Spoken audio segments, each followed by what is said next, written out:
DM గారు sir, DM గారు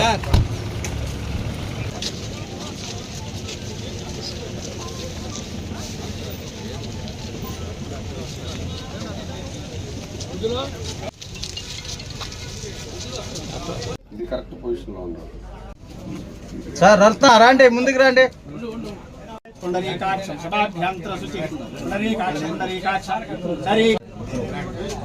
వెంకటగిరి జన నానాఫల అభీష్ట ఫల సిద్ధ్యంతం పరాశక్తి నూతన వాహన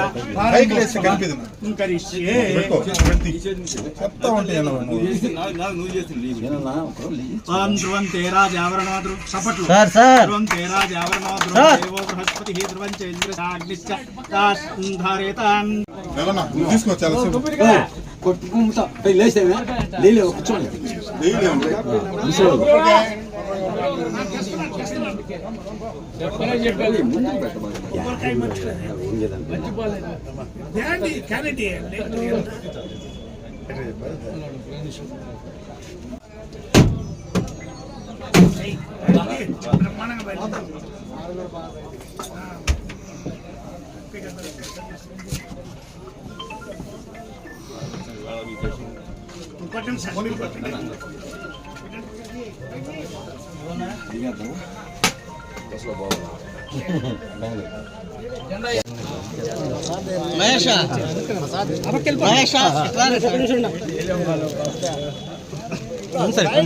ముందుకు రండి.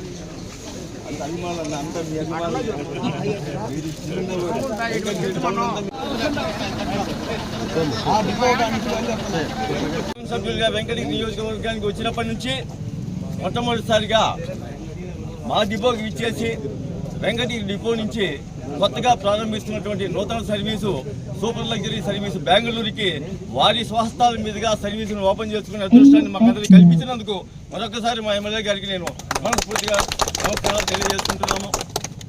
ఇదే విధంగా మునుముందు కూడా వారి చొరవతో వెంకటగిరి డిపో తప్పనిసరిగా అభివృద్ధి బాటలో పయనిస్తుందని, ఇంకా కొన్ని మంచి సర్వీసులు కూడా తప్పనిసరిగా మా జిల్లా ప్రజా రవాణాధికారికి కూడా వారి ద్వారా మేము తెలియపరిచాము. సార్ కూడా తప్పనిసరిగా మా చెంగల్రెడ్డి గారు జిల్లా ప్రజా రవాణాధికారు వారు కూడా స్పందించి మనకి అవసరమైన సర్వీసులు కూడా ప్రజాభీష్టం మేరకు ఇస్తామని కూడా వారి చొరవతో మన ఎమ్మెల్యే గారి చొరవతో చేసుకోవడం జరిగింది. వారికి ఈ ముఖంగా ధన్యవాదాలు తెలుపుకుంటున్నాం. ఎమ్మెల్యే గారి నాయకత్వం.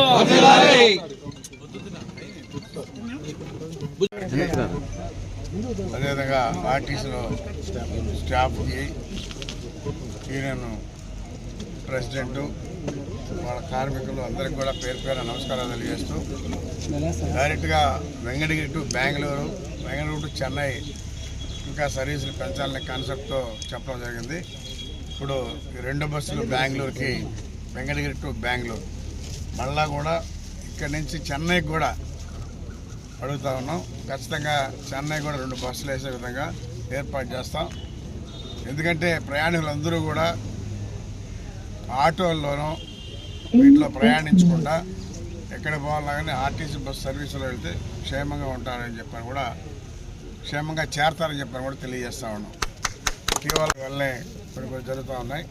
అందుకని ఆర్టీసీ వాళ్ళు కూడా కోఆపరేట్ చేసి ఎక్కడ పాసింజర్ ఆపినా కానీ అక్కడ ఆపి ఎక్కించుకునే విధంగా ఉండాలని చెప్పి తెలియజేస్తాం.